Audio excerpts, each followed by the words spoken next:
Good afternoon, ladies and gentlemen. I am Wes, and this is Felicia. And we're back. We spent a month in Georgia. We wanted to share a little bit about what it's like to travel in the country because it's a unique country. Yeah. To maximize, everything, we rented an apartment in Tbilisi, the capital city, and we did day trips and multi-day trips throughout the month. Yeah, we got to see the wine region of Khinkali, the mountains in Kazbegi, and then the last week of our month, we were in the west of the country. So that's like Vartsia, Borjomi, Kutaisi, and Batumi. I can't say that we've ever been to a country like Georgia because of where it's located. You have European influences, but also Asia influences. So it's like a real mix of both. Yeah, right when we got to the city, we were filming another video. And so I was going out by myself to film like some B-roll, and I got back. I'm like, Phil, oh my God, this you got to see the old town. It was so European. It was like we were in Italy almost. I know it's really hard to describe. So you have some mosques and huge churches, and you have some Soviet style buildings, and then the charming like wooden terraces. It's a really unique mix of things, especially in Tbilisi. It was kind of easy to talk with most people, especially in Tbilisi, because anyone young. Anyone under like 30 pretty much spoke English. Right. And anyone over 30 could speak some Russian. So we know a few words in Russian, so we're able to get by there. Yeah, the further you get from Tbilisi and the further you get from younger people who learn English in school, the harder it will be to communicate, especially outside of restaurants and hotels. It's funny because you can never tell if like the Georgian language, you can never tell what's really going on. So when you're at the market, you'll go to these like local markets and the Georgians will just be screaming at each other.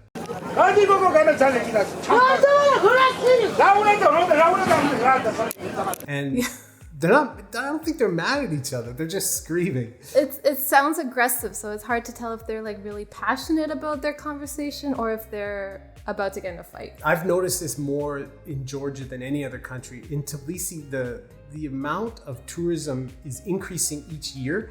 And so I think a lot of the locals are trying to make money. Yeah. So like they're everywhere. People handing out flyers, people selling tours. There's like you go down the street and there's vans all down the road with big tour. Yeah, and they're flyers. not shy. They get right up in your face and everything. And tourism is reaching record numbers in Georgia. So I don't know what it's going to be like in the future. One thing we noticed, especially in Tbilisi, was the amount of strays, like lots of stray dogs, lots of stray cats, like they're everywhere. The good thing is that things are changing and you see more shelters and stuff like that. And you can tell the good dogs that don't have rabies have a tag. You don't have to be as afraid of the dogs with the tags because they've already had the rabies shots. And they're spayed or neutered or whatever it is. You've probably heard so much about how friendly Georgians are, and really like the level of hospitality is unlike anything we've experienced before.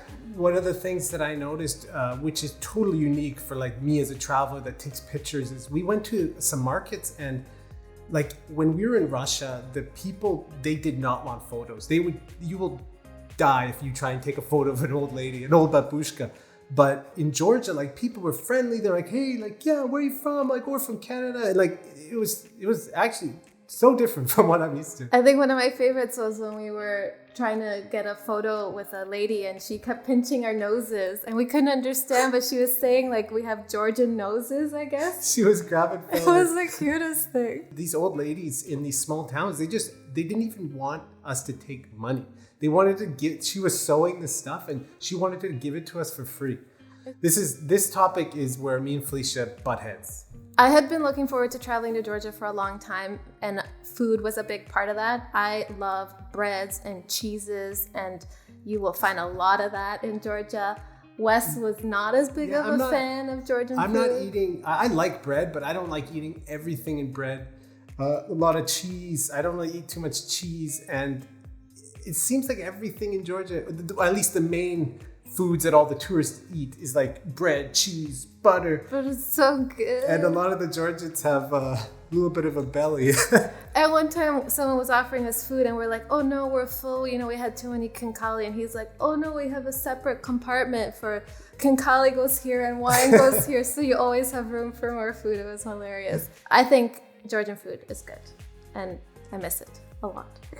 An important region in Georgia is the wine region, and wine is made a little bit differently in Georgia. They say it's been made in that region for like 8,000 years. They say it's the first wine region. Some people say. Yeah, in the world.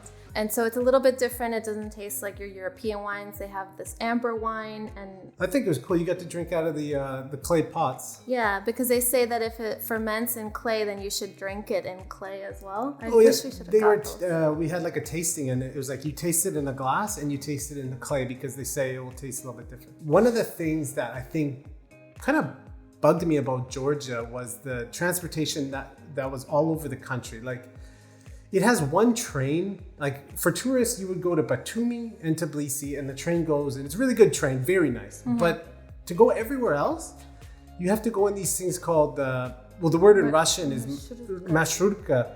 It's like a sprinter van, basically. And there's two reasons why it's bad. It's because they drive like super fast. Yeah. And you're on the edge of a cliff, and they're driving like maniacs.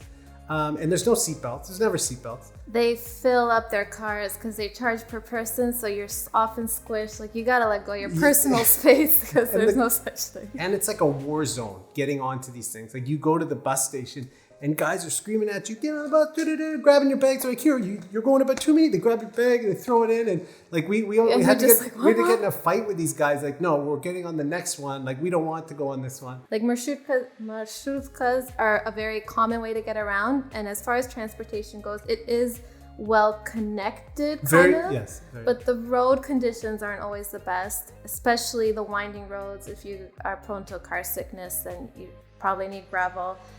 Wherever you go in Georgia, you're going to find your usual hostels, hotels, Airbnbs, and all of that. We did base ourselves in an Airbnb in Tbilisi, but I would highly recommend anywhere else to go to a guest house. We had some of the really good experiences at guest houses in Georgia. Guest house is like, it's basically like some old lady, not always old, but an old lady that brings you into her house, cooks you food, and really makes you feel at home. It's different than an Airbnb because they take care of you. In every sense of the word, they take care of you, and there's no better way really to see a culture than to literally stay in someone's home. In most cases, you have your private room, your private bathroom, and you might share an area with other guests if they have more guest rooms. But usually the family or the host lives in the house, and more often than not, they will offer breakfast as well for an additional charge. And the breakfast is so good. It's like a whole feast. It's not even like we can't go back to oatmeal anymore. You could eat that for lunch. Breakfast, lunch, and dinner. It's so big. It's so good. Like, there is sometimes a language barrier, especially when you don't speak Russian. But it's part of the experience, like the miming and the sound effects. So, like, you have to somehow find a way to communicate with each other. But it's really, I would highly recommend a guest house in Georgia. In general, Georgia is pretty affordable to travel in. You can get your meals for around $5, accommodations for probably $20 a night. We got a SIM card for $10 for 10 gigs. Yeah. And some of our Yandex or Uber rides were under $1 each, so pretty affordable to get around. Safety in Georgia is an interesting topic because I wasn't really sure going there. I thought it would be like the Middle East or India, like who knows, right? I don't know. I didn't actually do that much research before about how, the safety wise. But when we got there, it was very safe. I mean, there was not one time the whole trip where I thought like there was some shady people. The police presence in Georgia is insane. It is. I've never seen that many cops driving around. Never. Every corner there is a new police car. They do a lot of traffic stops and all that stuff, but it's really crazy. One of the most memorable things for me, I think, was a sulfur bath that we did in Tbilisi, and it was really unique because we've never been to a spa together. But they just you go to a bath, you can get a private room. And then they have an optional body scrub. So we got like scrubbed down by strangers. A woman would scrub me down, and then she came, I was laying down. She said to Felicia, she's like, take off your shirt. In like a thick accent. It's like, what? It's like, and so Felicia. So I took off my shirt and she scrubbed me down, and then a guy came to scrub him down. And then another part, it's like they have like the soap. They lather you with soap after. And he was so funny. He gave you a beard, and he's like, "Oh, Santa Claus." That was so funny. That's like right downtown in the old town Tbilisi, and it's very affordable. I think it was like $40 or $50 for the both of us. But we got like a huge room, and we got we wanted to take photos, so like we actually paid for like a really nice room. Georgia is is very European in the sense, and they like to say they're European, but it's still very raw. There's a lot of like. It's an authentic travel experience. Like if you like off the beaten path, you'll appreciate it because it's not like, you know, cookie cutter places. It's not easy. Everything's not easy, right? So it's a little bit of a challenge. You got to work for the rewards, but it's worth it in the end. Okay. Thank you for watching. I hope this video gives you some insight into what travel in Georgia is really like. It's a beautiful country and hopefully we'll get to go back. But if we've inspired you to visit, definitely check out the blog. We've got lots of posts that will help you planning your trip. Oh, and we just filmed a video while we were there. So check it out.